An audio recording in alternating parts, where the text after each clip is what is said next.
Olá, bom dia, boa tarde, boa noite, dependendo aí da hora que você está a nos acompanhar. Eu sou Geneida Nuva e seja bem-vindo a mais um Se Esquece. Estou cá hoje com um convidado super especial que dentro em breve vai apresentar-se a vocês. Vamos também tratar sobre um tema que, muito forte e só Deus na causa, e queremos que ele vai falar de forma poderosa e intensa com cada um de nós. Então não se esqueça de compartilhar este link para que chegue a mais e mais pessoas. Se inscreva aí, clica no sininho, se inscreva para toda vez que nós lançarmos aqui mais uma conversa, mais um Se Esquece, você receber a notificação e Deus colocar a sua mão para que juntos possamos edificar-nos uns aos outros. Desde já, convidado especial, por favor, apresente-se ao público lá de casa, saúde-os. Bom, acredito que algumas pessoas que acompanham este programa me conhecem, Sim. mas não é mal me apresentar. Amém. Eu sou Elcídio Baltazar, sou um cidadão comum a convite da nossa irmã Geneida. Uau, amém. Muito obrigado por ter aceito aqui o nosso convite para que mais uma vez pudéssemos cá conversar. É a segunda vez que lhe recebo cá para o Se Esquece. É claro, o cenário diferente, mas é a segunda vez sim que eu lhe recebo cá para o Se Esquece. Então, creio que já conhecemos um pouco dessa história, mas eu quero provocar-te um pouco aqui. Irmão Elcídio, podes contar-nos aqui alguns episódios da sua trajetória em Cristo Jesus, da sua conversão? É um pouco complicado, mas é simples. Amém. Eu me converti em frente de uma escola. Uau. Eu acho que na época eu estava fazendo 10ª classe, apareceu um irmão aí da Assembleia, pregou sobre o inferno. E na época eu estava em depressão e não poderia sofrer na terra depois ter que sofrer no inferno. Então, eu disse que eu quero esse Jesus, né? Eu quero porque foi algo novo para mim. Eu cresci em Xaxai e nunca recebi a pregação da forma como recebi naquele dia. Então, ele acho que começou a pregar por aí 12. Naquele dia não tínhamos o último tempo. E até às 14 estávamos ali. Então, ele disse que quem quiser aceitar a Jesus pode vir. Então, eu fui com uns irmãos que até hoje estão em pé, graças a Deus. E desde ali, comecei a seguir um movimento que tinha ali na igreja, ali perto da escola, Sim. movimento Visionários da Cruz, né, dirigido por irmão Edson Litsuri. Sim. Então, eu comecei a participar, depois surgiu um movimento chamado Geração dos 7.000, até hoje está em pé. Uau. E a minha trajetória foi começando, depois dali, entrei na Igreja Assembleia, me mudei, e agora fui para a Igreja Missionária de Deus. Foi muito bom, porque eu na época só queria estudar e servir a Deus. Então foi muito útil, e até agora estou aqui. Uau, louvado seja Deus. Eu sei que além de filho, também é servo de Deus. Irmão Elcídio, pode aqui contar-nos um dia difícil, um dia que saiu de casa para servir, mas passou por coisas que, meu Deus, só Deus sabe como é que você chegou lá para fazer a obra dele. Ok. Um dos dias mais difíceis que eu tive na minha vida, desde que eu conheço a Cristo, a dificuldade que eu tive, né, num dos dias da missão, foi por ter saído do desemprego até em casa. Meu Deus. Eu estava com fome, lembro-me de que na época eu acabava de sair de casa. Então as finanças eram péssimas e era antes de eu entrar na Igreja Missionária de Deus. E os meus líderes já estavam distantes, né? Eram pessoas não muito presentes.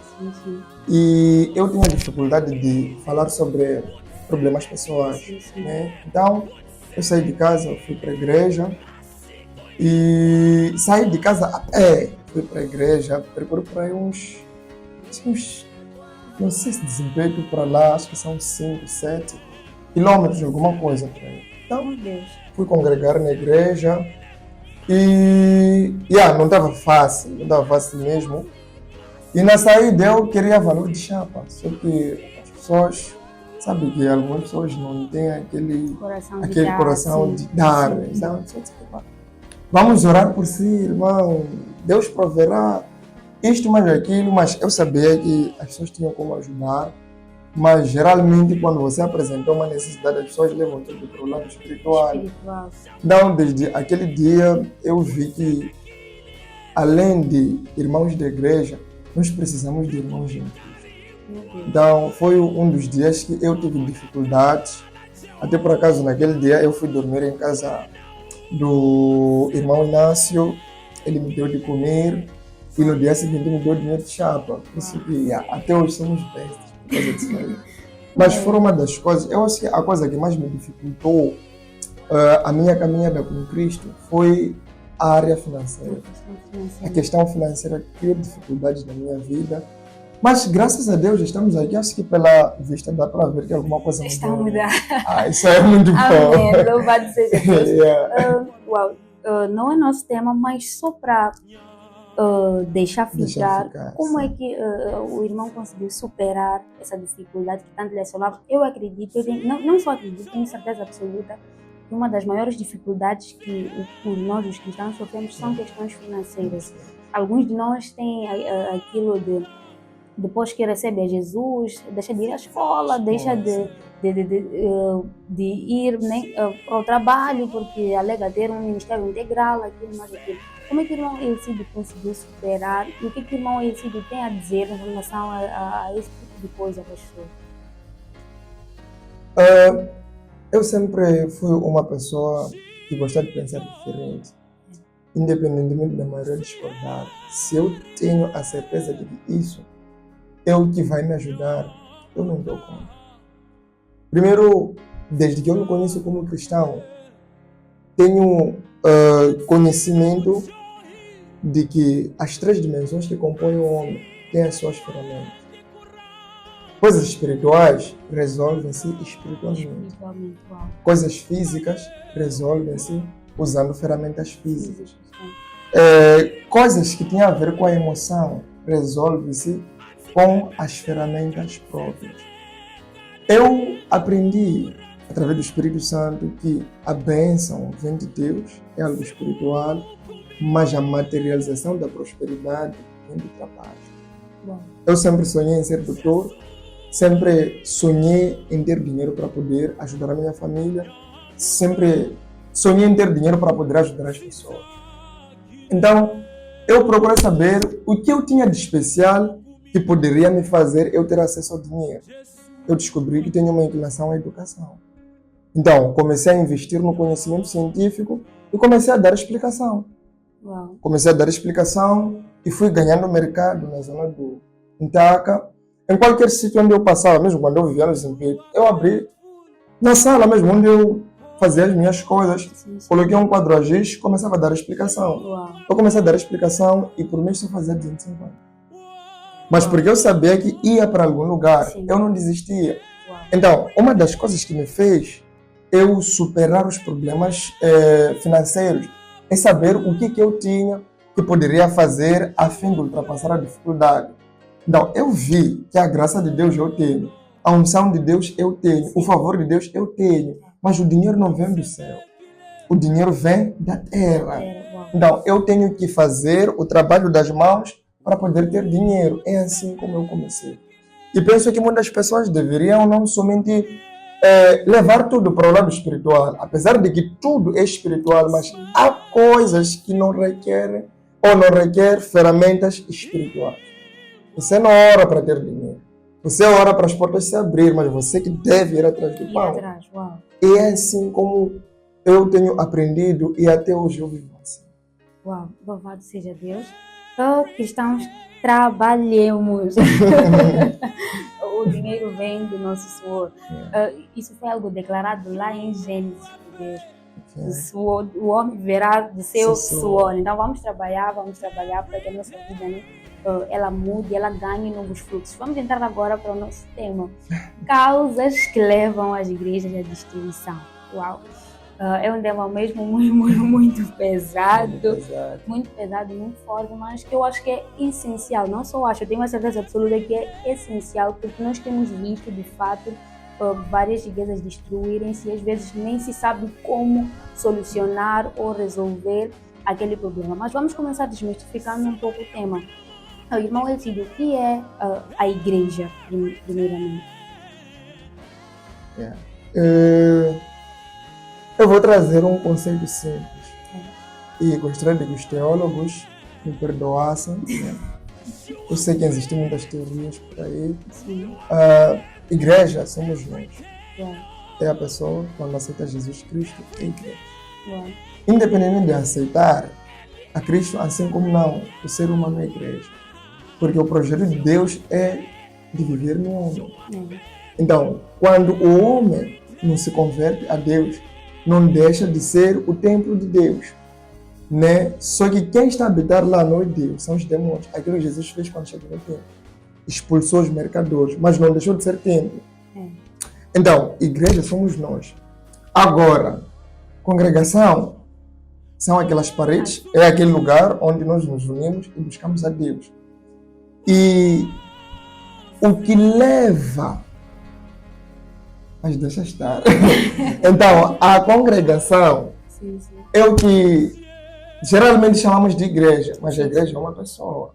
Então, aquilo ali é uma congregação. Então, eu acho que é um conceito simples, básico.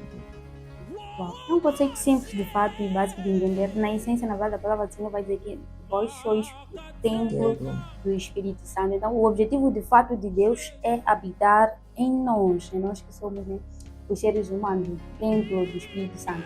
Uau, irmão Elcidio, já sendo um pouco mais agressivos aqui, na verdade é um pouco difícil falar desse tema, porque acredito que os pastores tenham muito receio de expor essas questões, de falar disso. Mas vamos ser diretos e claros. Irmão Elcidio, quais são as causas que levam a igreja à destruição? Vamos pegar primeiro para questões espirituais. E a primeira coisa é a direção. É a direção. Porque uma coisa é ter desejo e outra coisa é Deus te direcionar para fazer alguma coisa. As igrejas, muitas das vezes, se destroem quando o homem está em frente da visão, perde a direção. Por quê?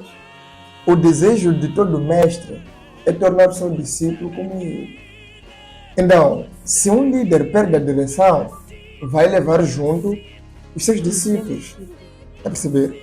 Então, a primeira coisa é a direção, porque desde o momento que um líder perde a direção, começa a agir pelo seu próprio nariz. E a igreja se destrói. Porque há pessoas que podem dizer que o líder é uma boa pessoa, mas os seus fiéis é que estão a encher água. Eu volto a dizer que a qualidade de uma ovelha reflete a qualidade do seu pastor. E o problema de ovelha reflete o problema do seu pastor. Porque pregando o pastor para a ovelha, para que possa se endireitar do caminho e a ovelha não ouve, o sangue da ovelha não será cobrado nas mãos do pastor. Mas pregando, ou o pastor conhecendo o desvio da ovelha e não dar conta, a ovelha vai morrer pelo seu pecado, mas o sangue será cobrado aonde? No pastor. E é a mesma coisa que aconteceu com Eli. Não é questão de querer falar mal do velho, mas ele ouvia que os seus filhos comiam os sacrifícios e desviavam pessoas. E ele ficou por muito tempo calado, de tal forma que quando foi repreender seus filhos, já era tarde, porque Deus endureceu o coração porque queria matar Ofni e Finéias. Então, a primeira coisa que leva uma igreja à destruição é a direção. Quando o pastor perde a direção de Deus, ele começa a fazer as coisas de acordo com aquilo que sente que deve fazer. Para dizer que nunca devemos abandonar, né? Deixar os nossos ouvidos entupidos de tal forma que começamos a fazer as coisas de qualquer forma. Porque quando nós deixamos a direção de Deus, começamos a agir pelo instinto, pelo desejo ou pelo aquilo que nós achamos. É a mesma coisa que aconteceu com Uzá. Davi ele vai levar a arca para devolver a Jerusalém. Quando ele sobe no trono, ele disse que eu não posso governar sem que primeiro resgatemos a arca de Deus. Enquanto eles caminhavam, a arca quase caía. Uzá, pelo desejo, não era mau, só que não convinha. Porque somente os sacerdotes que poderiam pegar a arca, ele estende a sua mão, ele morre. Porque ele tinha desejo de fazer alguma coisa, mas ele não estava preparado, porque não tinha direção. Se talvez tivesse sendo dito, ele tivesse feito aquilo ali, direcionado por Deus, talvez haveria consentimento, ele não morreria. Então, a direção é a coisa mais importante, porque perdendo essa direção, a igreja capota. Não desvia, capota mesmo. Está a perceber?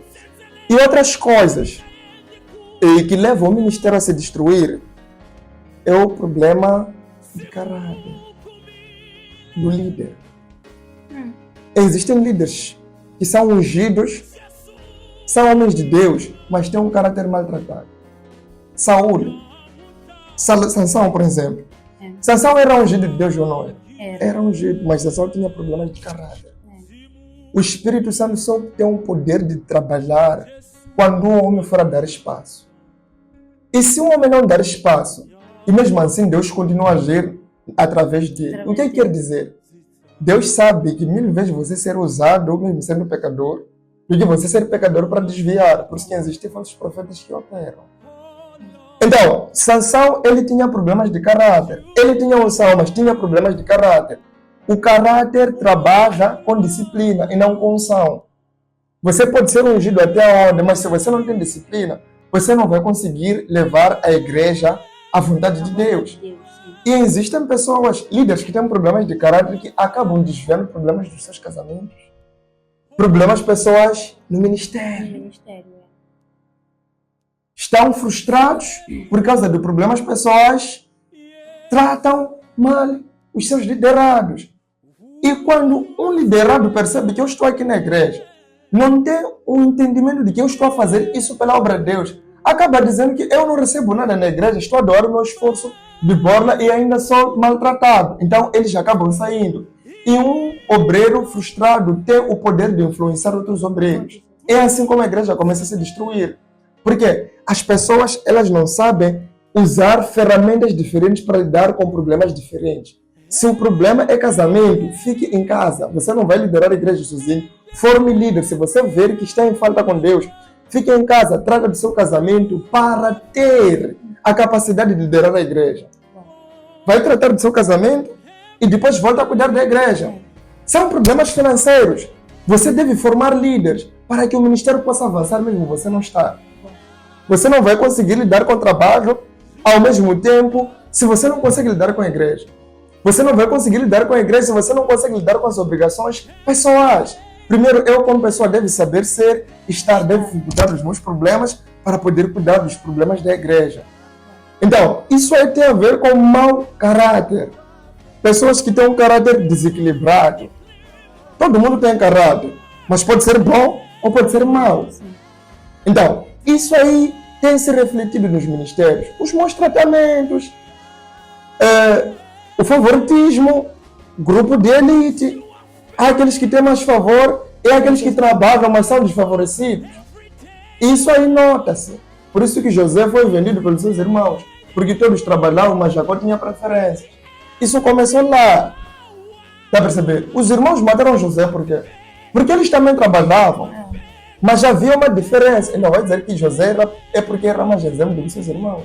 Não, até a Bíblia diz que José era o mais amado. Mas isso aí não pode se refletir, principalmente quando se trata do ministério. Nas convivências, né, fora do ministério, isso pode se demonstrar, mas dentro da igreja, todos são filhos de pastores, todos são filhos de líderes, ninguém é mais achegado e ninguém é menos achegado. Então, quando as pessoas percebem que nós nos doamos mais pelo ministério, mas existem pessoas que estão a ganhar mais privilégio e nós estamos a ser tampados com um pano preto, as pessoas acabam abandonando. Ninguém faz algo, está perceber? Ninguém faz algo de todo o amor, de todo o coração, para ser tampado. Todo mundo espera uma motivação para dar continuidade. Todo mundo espera ouvir, força aí, estás num bom caminho, é isto. E não somente trabalhar e ser chamado a atenção quando você faz. É assim como acontece. Há pessoas que não conseguem dar moral, não conseguem motivar, não conseguem dizer o que se deve melhorar, apenas só aproximam quando você faz e te criticam. E você fica sem saber se está a fazer o correto ou está a errar. Então você acaba lavando as mãos e sai. Às vezes outras pessoas não porque estão a se desviar. É porque cansaram de ser explorados. Uau. E é assim como o ministério tem se destruído. Problemas de tratamento, problemas de direção e problemas do tratamento. Problemas de caráter, questões comportamentais. Uau. Isso se trabalha com disciplina. Uau. Muito interessante. Irmão Elcídio, temos visto agora uma tendência, ainda falando sobre as causas, né, que levam a igreja à destruição, temos visto uma tendência de criar-se grupos, movimentos externos, fora da igreja, que muitas das vezes são compostos por várias pessoas de diferentes igrejas. E nós percebemos que em algum momento aqueles grupos depois viram ministérios. E quando aqueles grupos viram ministérios, aquelas pessoas que faziam parte dos grupos saem das suas igrejas para se juntar lá. Será que o irmão Elcídio acha que os grupos não são um fator, esses movimentos não são um fator que leva à destruição das igrejas?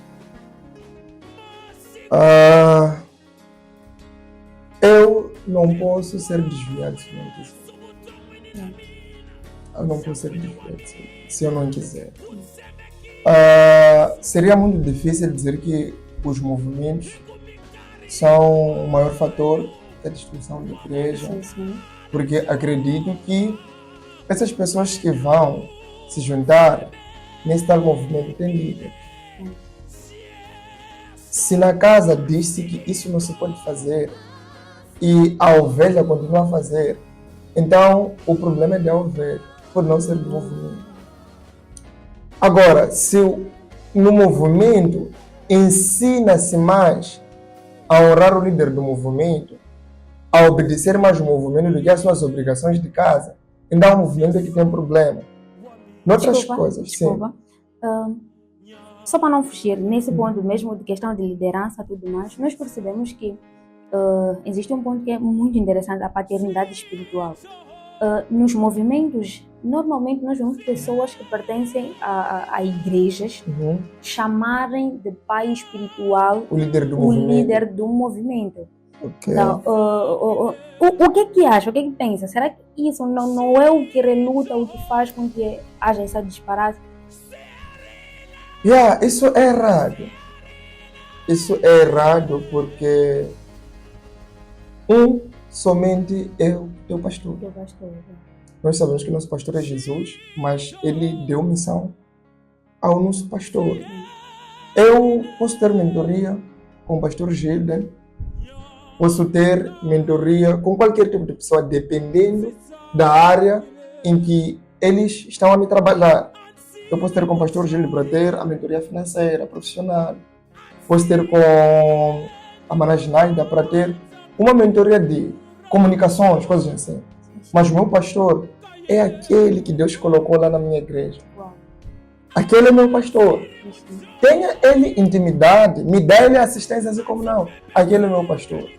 Agora, esse fator de querer ser pai dentro da igreja, que tem um pastor, isso aí é um problema. Está a perceber? Sim. Tendo teu pastor na tua igreja e ter um pai fora da igreja, também é outro problema. Por que você não vai ficar lá com teu pai te cuidar? Deve fazer isso. Então não faz sentido. E há um problema agora de entrarem pessoas nas igrejas e a pessoa monopoliza, aquelas pessoas eles colocam de lado e se dá paternidade. Mas como é que isso é possível se nós temos pastor? Temos um pastor. Outra coisa é você estar em frente para cuidar daquelas pessoas, para orientar, para ensinar doutrinas da igreja, mas deve saber que você é apenas um líder da igreja, do departamento. O pai ali é o nosso pastor. No movimento, você pode ter mentoria, pode ter assistência com pessoas, mas o teu pai é o pastor da tua igreja. Uau. É assim como deve acontecer. Está a perceber? É assim como as coisas devem acontecer. Agora, se alguém está numa igreja e tem um pai lá fora, essa pessoa para mim não está bem de cabeça. Quantos pais você tem? Quantos pais você tem? Meu Deus. Então não faz sentido. Não faz. Eu posso ter mentoria com outras pessoas que têm uma graça que eu preciso, mas o meu pastor é Derso o tempo de Deus. Uau. Isso não. Mas meu sair daquela igreja, ele é meu pai. Uau. ele é meu pai.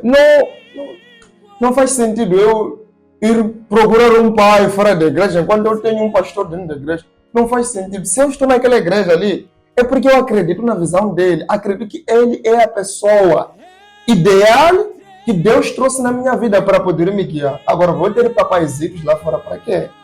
Não faz sentido. Outras coisas são pessoas que não estão bem de cabeça, tá vendo? Não estão bem de cabeça. Mas algo desengata ela muito. Vou ler. Não faz sentido. Vai, senta no movimento, aprenda e aplica. Não anda a querer procurar problemas. Perceber? Uau. É muito interessante. Eu não estou aqui a atacar os movimentos, não estou aqui a atacar os grupos, não.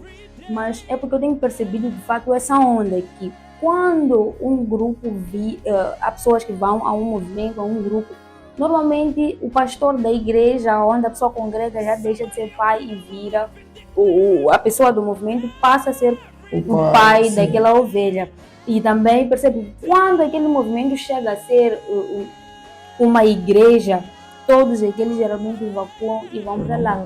Não, eu acho que em algum momento os movimentos vêm para assim dar um certo apoio para as igrejas, nesse caso, porque às vezes os pastores não têm tanto tempo assim de cuidar, dar assistências para aquele outro ponto, mas isso nos movimentos acaba sendo criado, sendo fortificado e perdeu o foco. O movimento, na verdade, serve para auxiliar.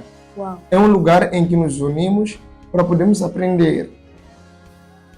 Perde-se direção. Quando a pessoa... Uma coisa é, eu estou a preparar uma igreja. Se você quiser abrir igreja, vai. Eu estou a preparar a igreja. Se você quiser um movimento, fique. Está a perceber? Sim. Você pode ter um movimento forte por causa da liderança do teu pastor na igreja. Você sai da igreja, vai abrir uma outra igreja, você cai depois de 2 anos ou depois de 1 ano. Está a perceber? Então, por isso que eu disse, acima de todas as coisas, nós devemos ter uma direção de Deus. Nós não podemos sentir. Deve ser Deus a clarificar as coisas. Pode abrir uma igreja. Então, é o meu pensamento, não é universal. Sim. E eu não digo que as coisas são assim para todos, mas é o meu parecer. Eu penso assim. De fato, existem exceções, existem grupos que não têm este foco, existem grupos que não têm esses problemas, mas maioritariamente nós temos visto mesmo este problema.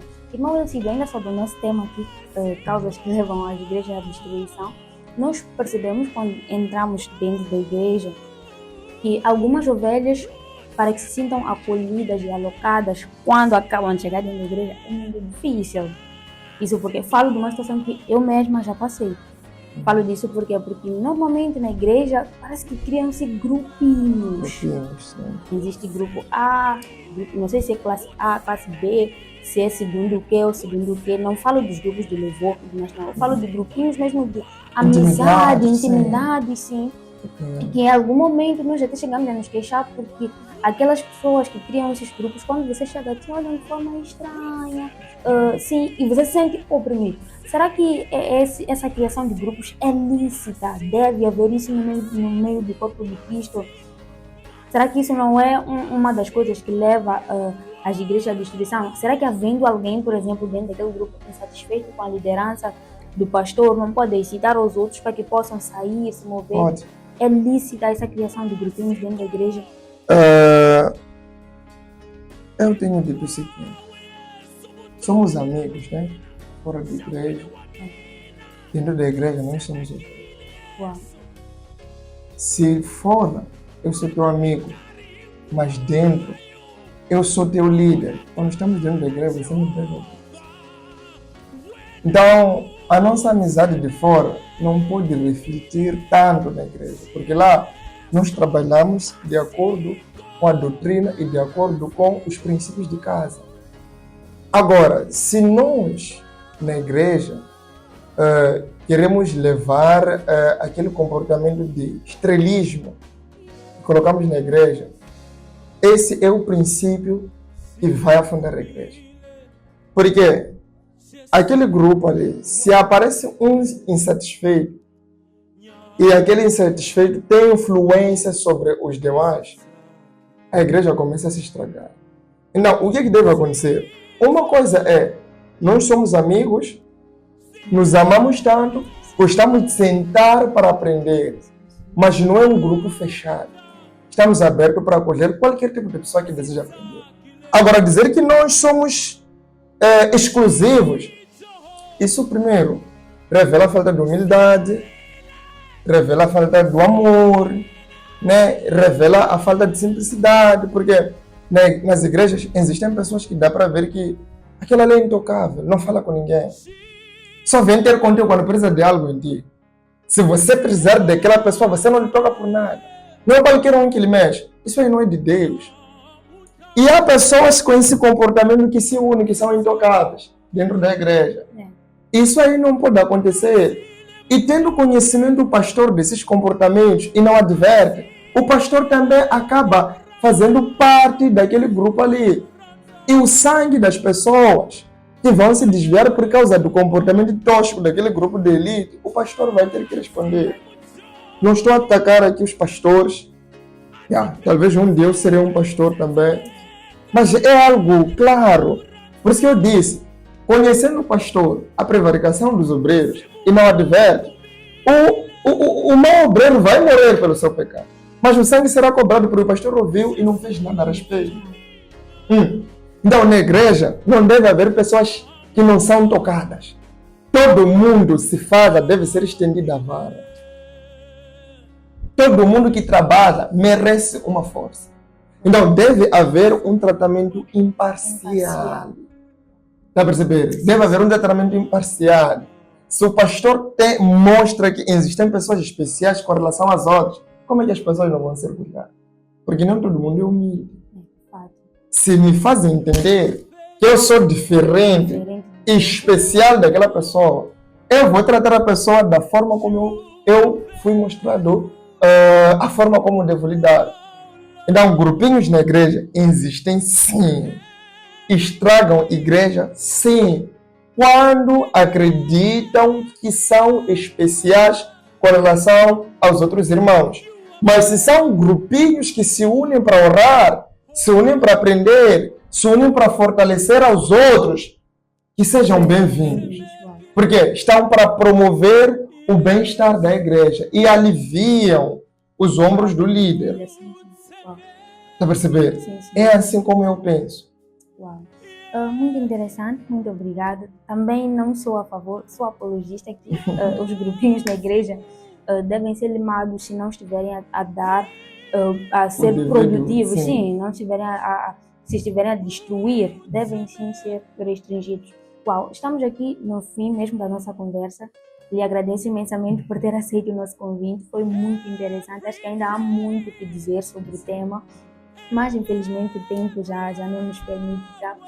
Irmão Elcídio, em um gesto de últimas considerações, qual é a dica, qual é o conselho que deixa para as igrejas? Primeiro, acima de tudo, que tenhamos direção de Deus.